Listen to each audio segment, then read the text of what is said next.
Olá, uma excelente noite para você que está nos acompanhando na TV Band Vale, em todas as plataformas. Bom dia, boa tarde e também boa noite, né, Carol?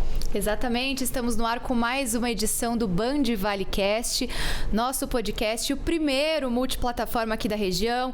Estamos na TV Band Vale, estamos também na internet, no YouTube, no portal bandvale.com, todas as plataformas de áudio você pode nos acompanhar. E é muito importante que você siga a gente nas redes sociais, no Instagram, no nosso portal, o maior portal de notícias e também de outras informações da região metropolitana, que é o bandvale.com. A gente está ao vivo por lá também. Hoje um convidado mais do que especial, Thiago Stecchini está aqui com a gente. Thiago, obrigado pela presença no Band Valecast. Eu que agradeço aí o espaço. Bom dia, boa tarde, boa noite para todo mundo que está vendo aí também, seguindo aí a dica de vocês. E vamos bater um papo, vamos conversar aqui. É bom estar de volta no Vale. Eu tive um tempo fora, trabalhando bastante, graças a Deus, e agora aqui de volta às raízes, né? Pois é, Thiago, falando então do seu trabalho, sobre a sua carreira, você mora hoje em São José dos Campos, Sim. É natural aqui da região de Jacareí. Sim. Queria que você começasse então falando um pouquinho sobre o seu trabalho mais recente. É uma série que está no ar, né, no HBO Max, Vale dos Esquecidos. Vale dos Esquecidos. É isso? E é uma série de suspense, a primeira brasileira de suspense do canal, é isso? Exatamente, ela, produção da O2 Filmes, ela segue contando a história das lendas urbanas de Piracicaba, mais especificamente. Então ela tem esse tom de terror, um elenco jovem, mistura presente e passado, e está muito bem produzida. Um dos meus personagens tá ali no meio dessa trama, sem dar muito spoiler, mas foi muito legal tá numa produção grande assim. Não perde em nada para Hollywood. E, enfim, eu acho que o legal do ator é você ir conhecendo pessoas, migrando de trabalho em trabalho, de produção em produção.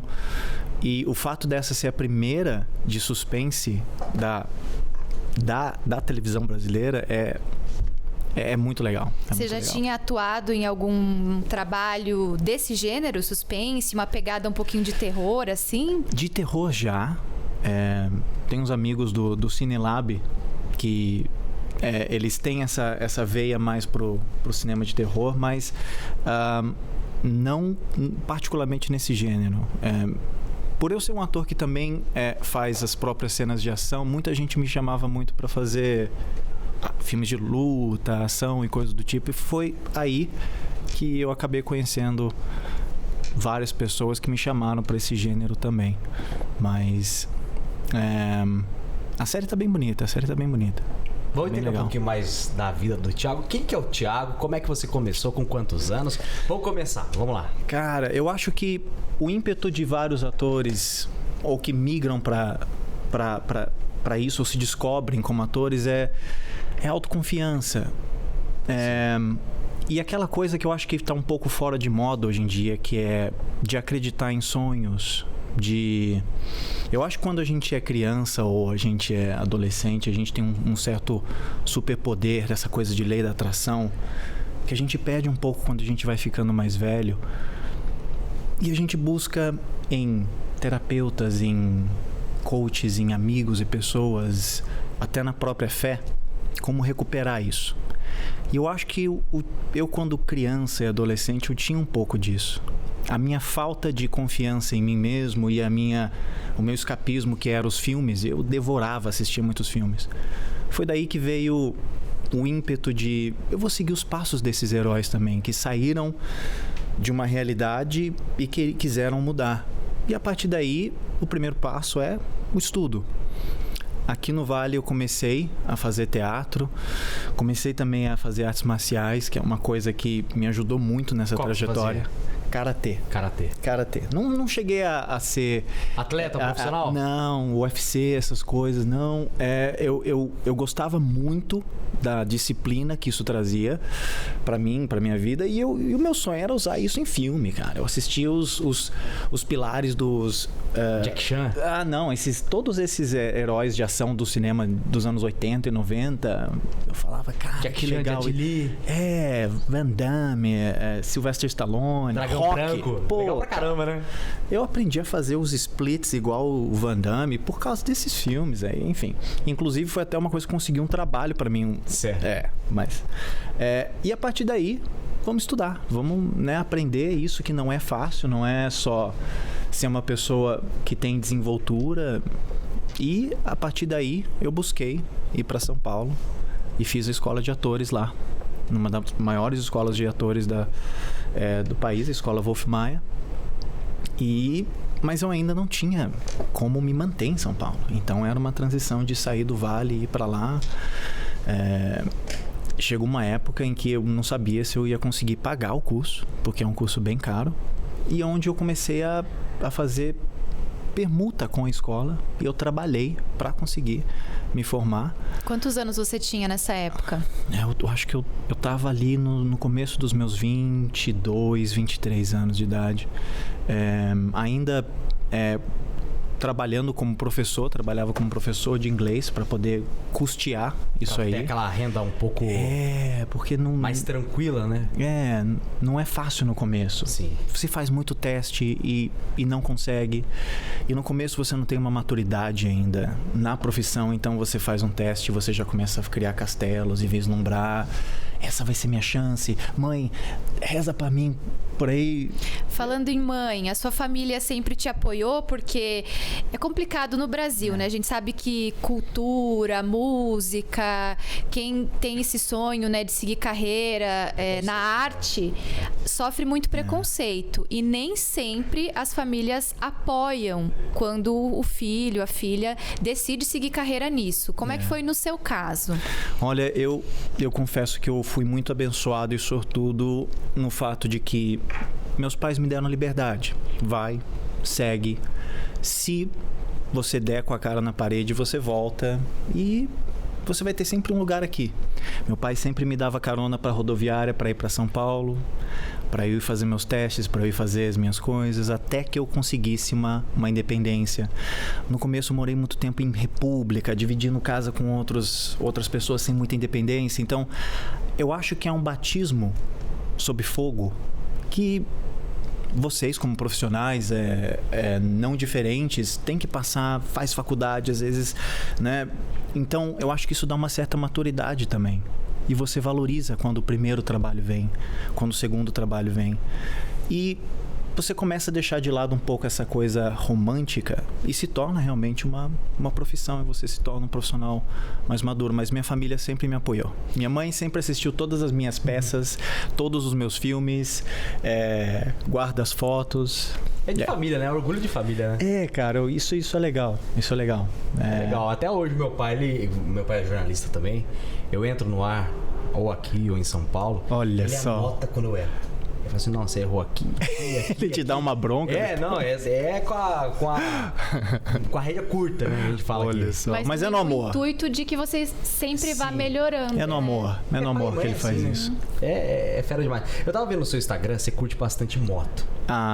É uma das suas paixões? A minha história com o motociclismo é uma coisa que tá vinculada...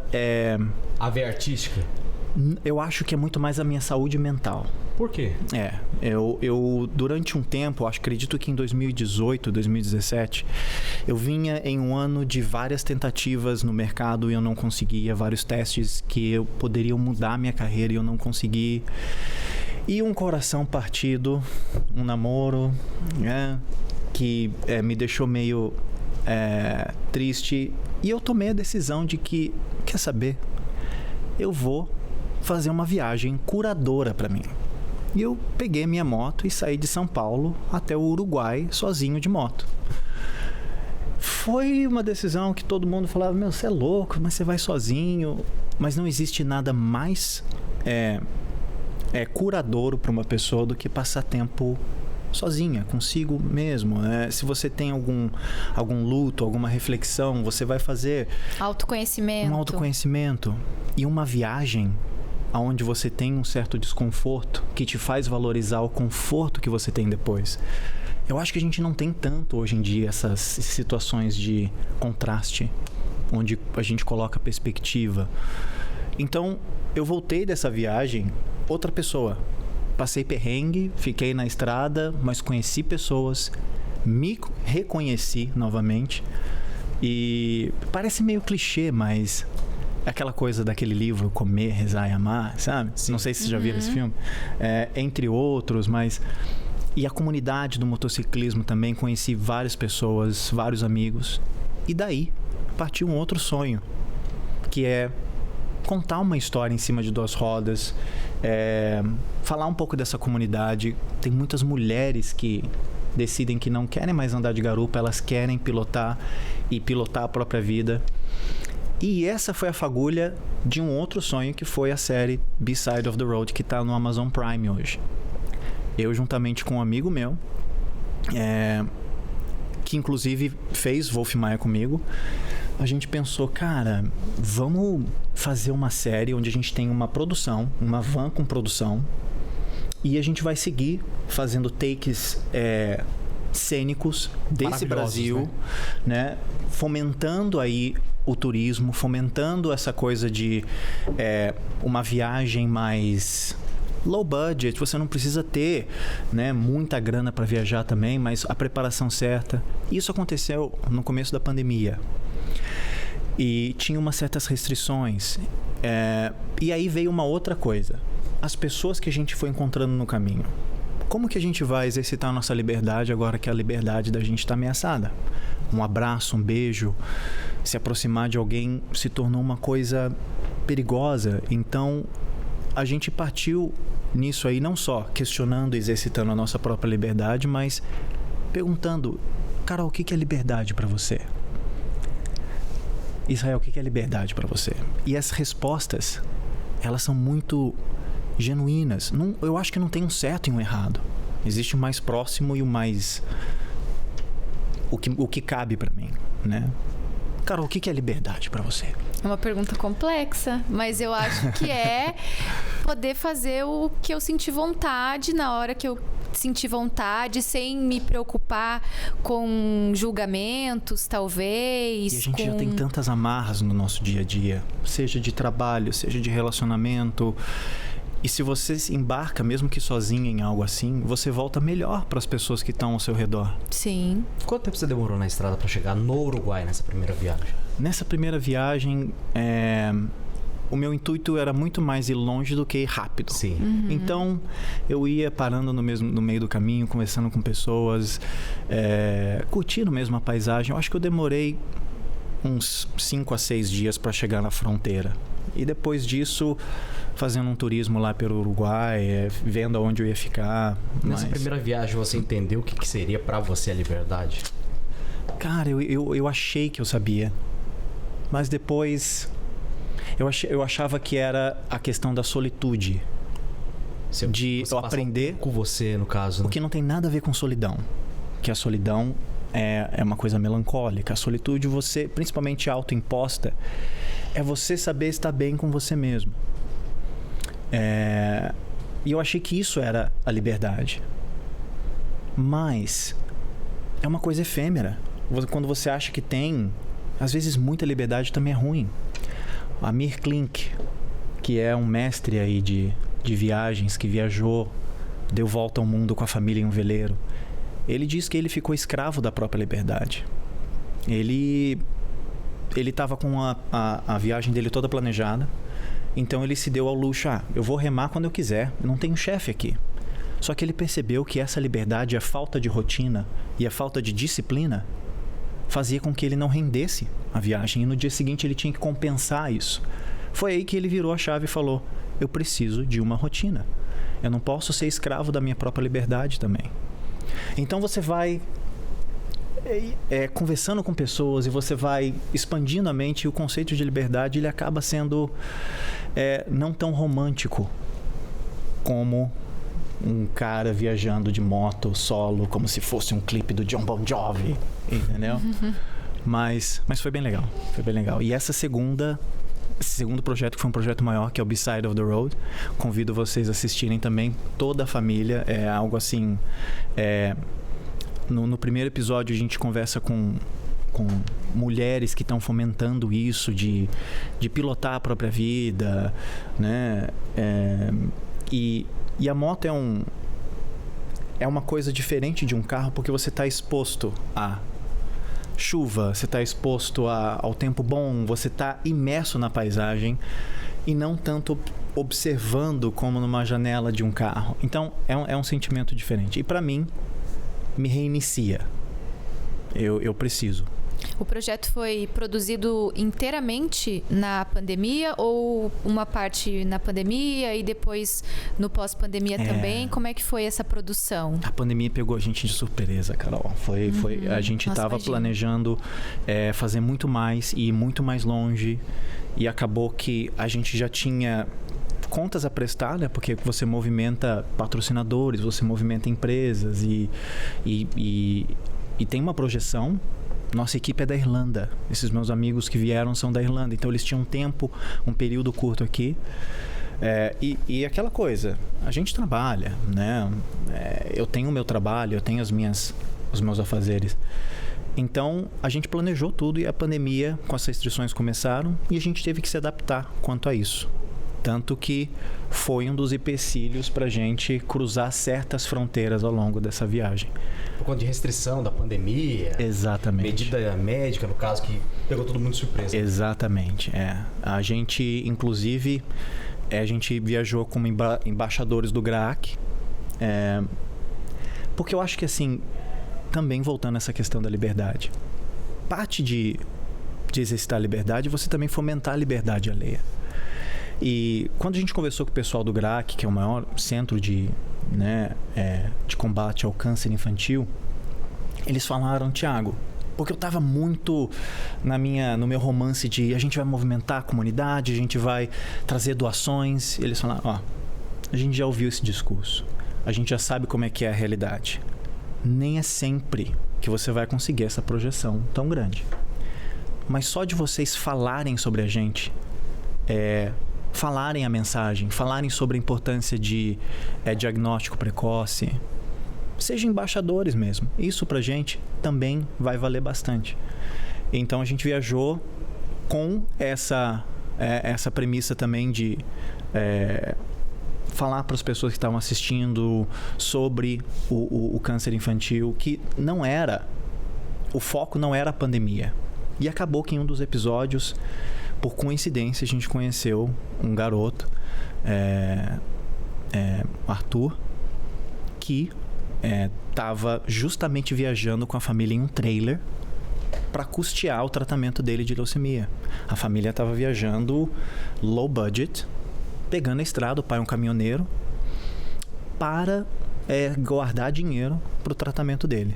E a gente se encontrou no meio da estrada, num posto ali de acampamento, e conversando sobre as coisas da estrada, as coincidências, e a gente contou um pouco da história dele também. Foi uma coincidência feliz ali. Nossa, uma história muito bonita, eu imagino. Foi. E a família estava ali, né? Também, assim, na estrada, de posto em posto. Então a gente tinha alguma coisa em comum nesse sentido. Então a ideia foi contar histórias, não só da gente, mas de outras pessoas. E foi um sonho realizado que eu fiquei muito feliz. A nível Brasil, assim, você que rodou bastante, qual ponto te chamou mais atenção nessa viagem, assim? Paisagem, além dessa história que você conheceu. Vamos falar primeiro de paisagem. Qual foi o local mais bonito que você encontrou no Brasil? Qual foi o roteiro que vocês fizeram? Olha, eu sou suspeito para falar do sul do Brasil. O sul do Brasil, ele tem canyons que muitas pessoas não sabem que tem. E acessíveis, né? A gente fala muito sobre o turismo lá nos Estados Unidos, os parques nacionais e os canyons, mas a gente tem muita coisa rica aqui também. De Santa Catarina para baixo Santa rico. Catarina, cara, é lindo demais. É rico ali. E você tem Serra do Corvo Branco, Serra do Rio do Rastro. Então foram lugares assim de encher os olhos. E os takes de drone também foram. Eu recomendo. No Paraná tem uma serra chamada Serra da Graciosa. Serra da Graciosa, Ela foi construída por escravos. Tem um ar bastante pesado, só que é uma serra maravilhosa. Ela liga a região metropolitana de Curitiba e vai até Morretes, ali, indo pro litoral paranaense. Eu não sei se você chegou a passar. Sim. Tu é motociclista também, Israel? Eu? É? Não, não sou não. Ia ficar bonitão numa Harley, não acha não? Com uma jaqueta de couro. Mas você sabe por que eu tenho medo de moto? Porque eu sempre... É uma cultura burra do brasileiro. Eu aprendi que na moto, e você pode concordar isso comigo, o capacete é o seu para-brisa e a perna é o seu para-choque. Por isso eu tenho muito medo. Eu gosto de dar uma pisadinha no carro também. Sei. E na moto eu não posso fazer o que eu gostaria com um carro, né? Eu gosto bastante. Sou uma fera de carro. Mas assim, teria muita vontade fazer uma viagem como essa. Tenho amigos que fizeram pra Santa Catarina e falaram a mesma coisa que você. Santa Catarina tem diversos canyons, diversos locais ali, serras que lembram cobras, inclusive. Você pode confirmar. O Rastro da Serpente, Cara, de carro, de moto, de bicicleta, faz a sua trilha sonora e pega a estrada. Rock pesado. Você curte? Cara, eu sabe aquelas listas de Spotify que dão a retrospectiva do ano? Cara, eu percebo que eu sou muito previsível naquelas listas. O que você tá ouvindo? É muito anos 80, anos 90, Duran Duran, A-Ha, Depeche Mode, essas coisas assim. Eu falo, caraca, eu escuto uma coisa, eu gosto, eu fico repetindo isso aí. Mas cada um tem a trilha sonora da sua vida, né? E eu acho que combina bem com a estrada. Você é de ouvir música na estrada, Carol, ou não? Sim, eu adoro música em qualquer momento. Eu me considero uma pessoa eclética, assim. Eu gosto muito de sertanejo, gosto muito de pop, gosto muito de nova MPB. O que tá no repeat da sua playlist? A maioria é sertanejo, acredita? Olha só. Aqui. Há quem diga que você revelar a sua playlist pra alguém é mais íntimo do que nude, hein? Se você dá um print da playlist e mandar pra alguém... Você conhece a pessoa de verdade pela playlist olhando dela. A lista dela no Spotify. A dica. Músicas mais ouvidas. A minha aqui deve estar Djavan. Olha o cara. Djavan. Mas tá a Loki também, tá DJ GBR, olha aqui. Pagode, Marília Mendonça. Você também é uma pessoa eclética. Demais, eclético demais. Eu acho que dá pra considerar assim. O Chiquinho veio aqui no primeiro podcast aqui. Do quarteto, sim, né? Do sexteto do Jô. Eu vi, cara, que legal. E aí ele veio no primeiro aqui.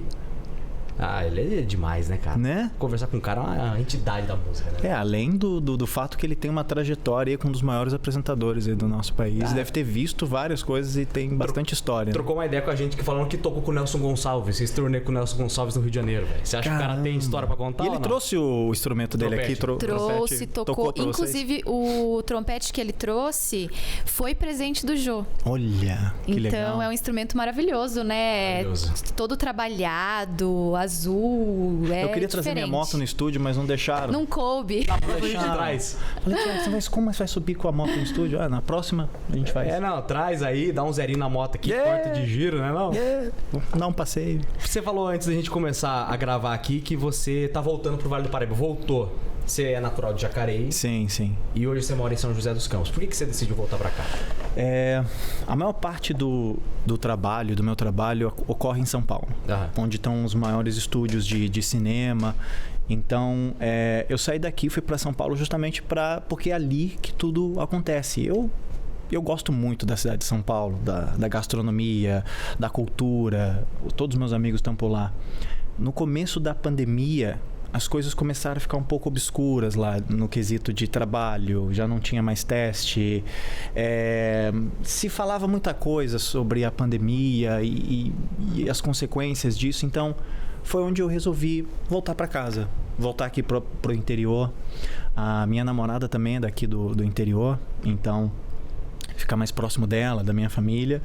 E eu percebi que eu não estava perdendo nada, porque eu ainda consegui, depois da pandemia ter acabado e cessado, eu ainda consegui trabalhar, consegui ir para São Paulo para fazer os meus testes e E eu gosto da qualidade de vida aqui. Eu gosto da cidade. Eu acho que não tá perdendo tanto para cidade grande, não. Principalmente a nossa região aqui de São José tá crescendo cada vez mais. E eu tô gostando.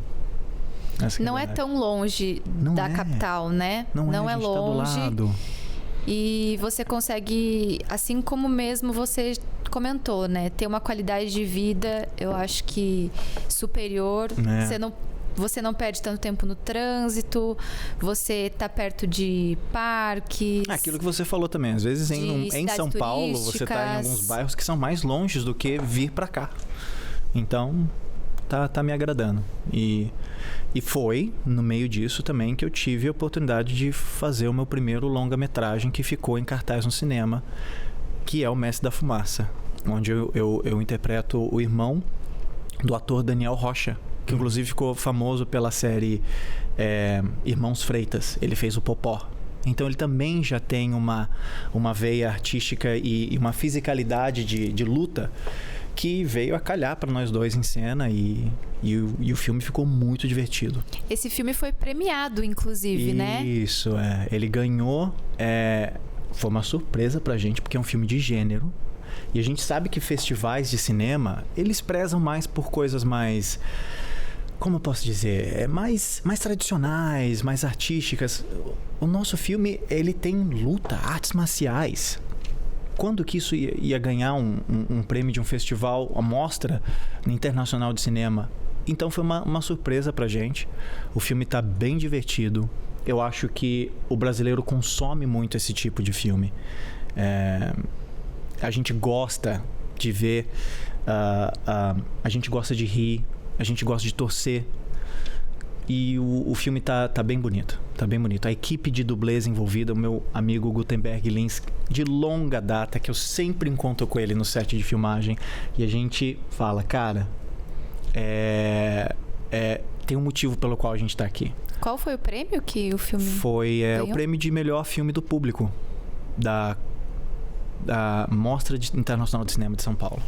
Uau. E a partir daí o filme começou a ganhar notoriedade e se Deus quiser, ano que vem vai estar disponível aí no streaming pra galera assistir e, né, chegar às casas das pessoas e expandir para o que para um ator aqui do Vale é algo assim grandioso, é algo muito bom. Maravilhoso, né? Tava conversando agora com o Nelson, um outro ator também aqui do Vale, o Tom, que tá agora no filme dos Mamonas Assassinas. Então, é um orgulho de ver isso acontecer. Fala um pouquinho sobre o seu personagem no filme, Thiago. O meu personagem se chama Daniel.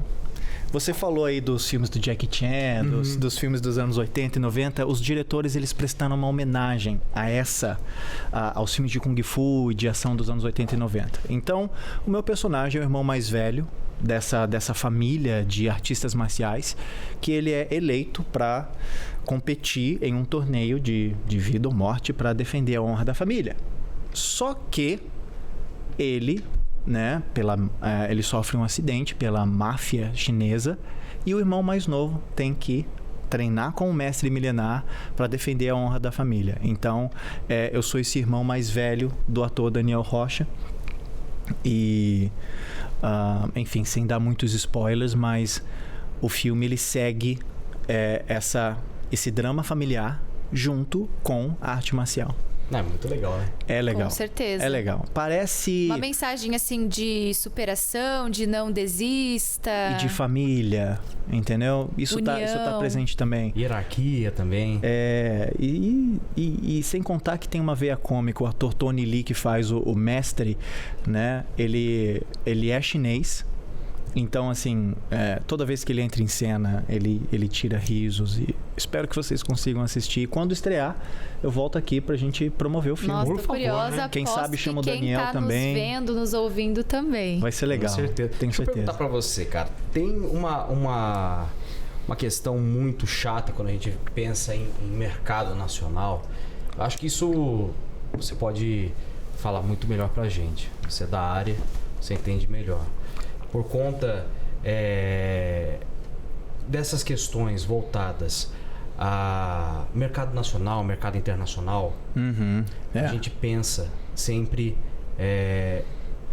no streaming. Distribuição, né? Netflix, Amazon, HBO e um monte de outras séries. A gente tem os filmes nacionais. O que você acha? Acha que melhorou? Acha que essa visão que o brasileiro fala assim, não assisto filme nacional, não assisto filme brasileiro. O que você acha? Preconceito, né? Preconceito com o Bollywood, né, que o pessoal faz. Sim, infinitamente melhor.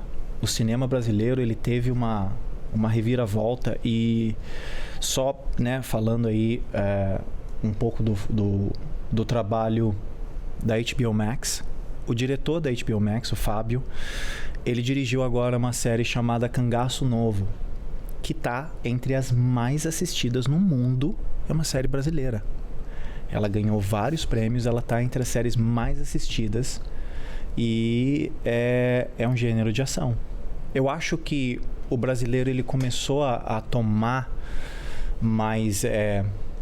Ele começou a consumir mais depois de Tropa de Elite, do José Padilha. Ali a gente viu 2 filmes, Tropa de Elite 1 e 2. O poder do cinema brasileiro na bilheteria. Pessoas indo pro cinema assistir filme brasileiro. Foi um marco, né? Isso. Mesmo assim, com uma limitação. Por quê? Um cinema, hoje, ele vai ter 12 salas. Se tem um filme brasileiro estreando naquela época, 10 salas vai ser pro Velozes e Furiosos 10 e 1 ou 2 vai ser pro filme brasileiro. Então, a distribuição, ainda não há uma fomentação ainda aqui no que diz respeito à cultura do nosso produto. E tem muita coisa boa acontecendo. Eu acho que a gente vai se surpreender aí com os filmes do Mamonas, a série sobre o Ayrton Senna, nosso grande ídolo Ayrton Senna, que está há muito tempo com esse projeto na gaveta. Eu acho que muita gente vai se surpreender. Então, acho que a gente está vendo sim uma revolução boa no conteúdo nacional. E as pessoas estão consumindo. Como é pra você fazer parte dessa revolução? Que quisera eu, Carol, fazer parte dessa revolução, ainda mais. Eu acho que é um momento bom. É um momento bom, porque aquele garoto de 14 anos que assistia esses filmes, ele não via isso acontecendo naquela época.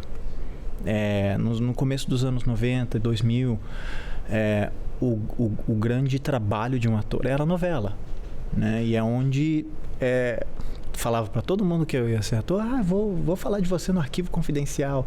Vou falar de você quando você estiver na novela. É aquela coisa. Mas hoje já mudou um pouco. Hoje as pessoas consomem coisas diferentes. Para mim, Carol, eu acho que é continuar trabalhando, continuar contando histórias. Se alguma coisa acontece no meio do caminho e que eu consigo um público maior, atingir mais pessoas, eu acho que isso vai me facilitar de chegar num produtor e falar, olha, eu tenho um projeto, eu acho que eu vou ser ouvido, eu vou ser escutado com mais ok, você tem um público, vamos fazer isso, mas eu acho que não é única e exclusivamente a busca de fama. O ser bem-sucedido é diferente do ser famoso, imagino. E é isso, acho que a ideia é continuar trabalhando. Tem algum tipo de produto que você se identifica mais na hora de atuar? Você tem alguma preferência, assim, eu gosto mais de filmes, Sim. Eu prefiro séries, porque cada produto é diferente, Sim. né? A forma de gravar, de produzir. Você tem um preferido processo, ou você se identifica com tudo que vier, assim? É uma boa pergunta, Carol. O processo, por exemplo, do teatro. O teatro foi minha formação, é onde eu aprendi muito. Acho que todo ator ele tem que passar pelo teatro porque é um grande aprendizado. Eu confesso que eu me identifico mais com o processo mais artesanal do cinema. Onde as coisas elas se mexem mais devagar. Uma novela, por exemplo, eu acho que muita gente não tem noção que a novela ela é um processo industrial. O ator, ele vai para casa e ele não tem folga, ele tem que estudar episódios da semana seguinte, ele tem que chegar e ficar um dia inteiro, há muita espera, não é um trabalho, as pessoas veem um glamour, mas é uma coisa assim industrial. Já no cinema, você tem mais ensaio, você conversa sobre o personagem, às vezes você tem tempo de improvisar uma cena. As maiores cenas do cinema são improvisadas. Poderoso Chefão 3 tem um grito silencioso do Al Pacino que ficou tão famoso. Aí quando perguntaram pra ele, o que foi aquilo? Cara, foi improviso que eu fiz, eu gritei, só que o editor, ele tirou o som e ficou aquela coisa. Então o cinema, ele traz isso mais. Uma série de TV, ela é bem parecida nesse quesito. Você tem mais tempo, você está em mais contato com o seu elenco. Inclusive agora eu filmei uma série com o diretor Hélio Goldstein, que se trata, é a primeira série de época que eu fiz. Foi também uma outra coisa para fazer um tique na lista de sonhos, onde eu interpreto Monteiro Lobato nos seus anos de juventude. A série ela conta a história da Semana de Arte Moderna do Brasil, que foi um marco na cultura brasileira, e tem um tom de comédia, coisa do tipo. E assim, porque você tá mais tempo com o elenco, cria-se ali um laço de amizade. É igual que vocês chegando aqui, comemorando aniversário um do outro, cria-se uma família, né? Eu acho que na televisão o processo ele é muito mais industrial, o que não deixa de ser uma oportunidade de fazer um bom trabalho, mas os veículos, eles têm essa diferença. E eu gosto muito mais do cinema, essa que é a verdade. Qual que é o maior problema que você vê hoje dentro do cinema, além dessa questão que a gente falou do preconceito? Eu vejo muito cinema brasileiro, é uma opinião minha, sucateado às vezes por conta de não ter investimento. Sim. Será que esse é o maior problema? Você acha que tem essa variável? Eu acho que isso é algo que entra num quesito de leis de incentivo, aí a opinião política de outras pessoas e coisas do tipo, mas há um poder no cinema que os Estados Unidos soube usar muito bem. E o brasileiro está descobrindo isso aos poucos. A gente tem como um veículo de massas mesmo, de incentivar e de inspirar pessoas, falar sobre saúde mental, falar sobre diversidade, falar sobre inclusão, coisa que antes era um lugar exclusivo de TV. Quantos de nós aprendemos sobre coisas assistindo novela? Eu lembro de assistir novelas como Laços de Família, onde eles falavam muito mais sobre leucemia, sobre a prevenção da leucemia por causa de uma das personagens. Era o nosso veículo principal. Eu acho que o cinema e a TV, no formato séries, eles têm isso aí. E realmente, eu acho que o investimento e a competição extrema com o conteúdo estrangeiro, que é um conteúdo bom, mas quando você prioriza ele sob o conteúdo nacional, não há muito espaço para o público descobrir. Então você tem joias escondidas de séries, de filmes e coisas do tipo que você tem que garimpar, porque o mainstream ele está focado no conteúdo mais internacional. Mas eu acho que é mais sim de fundos, de dinheiro, mas principalmente de visibilidade, da gente fomentar isso mais e ficar mais orgulhoso do produto brasileiro. Posso perguntar uma curiosidade pra ele, Carol? Pode. Lista pra mim seus 3 melhores filmes. Eita, que beleza. Eu quero que você liste pra mim aí, porque assim, eu tenho meus 3 melhores filmes, você tem também, Carol? Nossa, não, nunca pensei. Eu tenho meus 3 melhores filmes. Eu acho que a gente tem aquele filme conforto, que a gente assiste várias e várias vezes, ou tem aquele filme que inspira, ou aquele filme que ou compartilha um pouco da sua história, né? Tenho série. Série? Qual que é a sua série? Qual que é? A minha série preferida, eu acho que é Friends. Ah, bate aqui. Clássica, né? Bate aqui. Quem que é o seu favorito? O meu favorito...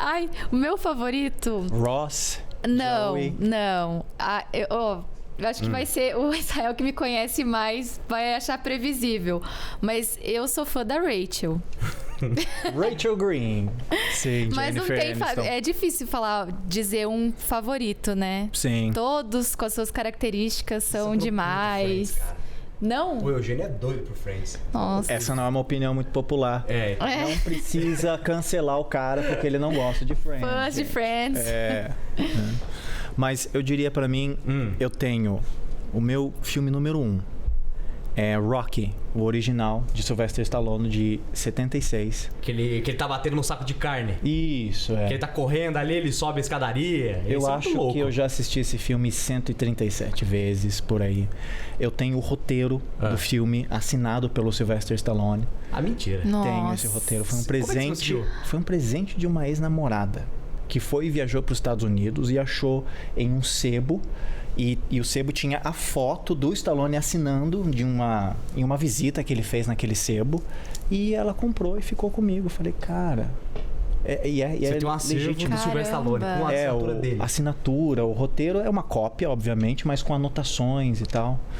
E esse filme, ele eu acho que é um pouco redundante eu dizer que ele é inspirador. Mas muito mais do que isso, é a história do próprio ator e diretor. O Stallone, ele morava num quartinho pequeno com um cachorro. Ele teve que vender o cachorro porque não tinha dinheiro. E aí ele ofereceu o roteiro do Rocky. Não queriam que ele interpretasse. No fim das contas, ofereceram dinheiro para ele e falou: se eu não fizer esse personagem, eu vou entrar em depressão. E ele apostou tudo e fez. E o resto virou história. Então, esse é o meu filme. Rocky One. Rocky One. Que é o Pata do Sul. Esse aí Primeiro, segundo, vamos lá. Eu tiro o chapéu pra esse filme, que ele me lembra muito a história do meu avô. Dois Filhos de Francisco, do Zezé de Camargo e Luciano. Esse filme é um filme que eu assisto poucas vezes, porque ele sempre me emociona. O meu avô, ele tem essa história de superação. Ele saiu do interior, da roça, onde não havia muita oportunidade para os filhos. E ele saiu com uma mão na frente e outra atrás, com a desaprovação de todo mundo, e passou muitas dificuldades, e ele trouxe toda a família para a cidade, onde todos puderam prosperar. Então, a história desse filme e a música desse filme sempre me emociona demais. Rock, então, Dois Filhos de Francisco. E o terceiro? Cara, o terceiro, eu vou ter que colocar aí uma das maiores obras-primas do cinema, que é Poderoso Chefão. Pra mim, a trilogia... São 9 horas de cinema, e o filme, ele é uma aula de cinema. Qual que é pra você o melhor do Poderoso Chefão? 1, 2 ou 3? Essa é uma pergunta também que vai me cancelar. Valeu. Obrigada por isso. Eu vou colocar o original. O original. Que eu vou falar pra você que o 1, pra Marlon mim... Brando. O Marlon Brando, o Sony fazendo... É muito louco. O Fredo, todo mundo ali. Já assistiu esse filme, Carol? Não. É muito legal. Todo mundo deveria assistir esse filme. É uma aula de ética. Uma aula de cinema. É um filme sensacional e de atores sensacionais também. E é a história de Nova York, né? É a história de Nova York. O 2 é legal por conta do... Como é que é o nome? Agora fugiu o nome do outro que interpretou o Don Corleone. Robert De Niro. Que ele faz ele novinho, chegando da Itália. E aí depois mostra... A história da colonização, né? É muito legal. E mostra o tráfico ali em Cuba, o pessoal nos cassinos e tudo mais. É muito louco. Você assistiu com seu pai? Assisti com meu pai. Os 3. Ele deve gostar. O meu pai é fãzaço do Marlon Brando, né? E a curiosidade do Marlon Brando, ele usava aquela dentadura pra deixar ele mais... Porque ele era um galã de Hollywood, né? Muitas das cenas improvisadas. Sim. Isso que é o diferencial, igual você falou. Muito louco. Da aula de cinema. Quem estiver assistindo, deixa aí os seus top 3 de filmes favoritos também, boa. Né? Thiago, deixa eu falar uma coisa pra você, meu amigo. Muito obrigado por estar aqui com a gente hoje no Band Valecast. Foi muito bom. Foi um prazer. Foi um prazerzaço estar contigo aqui. Bater um papo bom. Espero que quando lançar a sua nova obra, você venha aqui. Sim. Traz o seu colega. E vamos trazer mais informação, mais Com conteúdo certeza. pro público. Posso vir de moto, posso trazer a moto no estúdio? Traz, pô. Tá liberado. Beleza, tá liberado. Tá convidadinho. Meu amigo, obrigado, viu? Foi um prazer. Valeu, obrigado. Valeu, Thiago. E esse foi mais um Band Valecast. Você pode nos acompanhar, lembrando, na internet, em todas as plataformas de áudio, na TV Band Vale, aos sábados, 10 para 7 da noite, e também no portal bandvale.com. Um beijo e até a próxima. Até uma próxima e deixa aí na descrição quais os seus top 3 filmes aqui no seu YouTube, no seu agregador de podcast. A gente vai estar sempre em sintonia com você. Um abraço, até mais.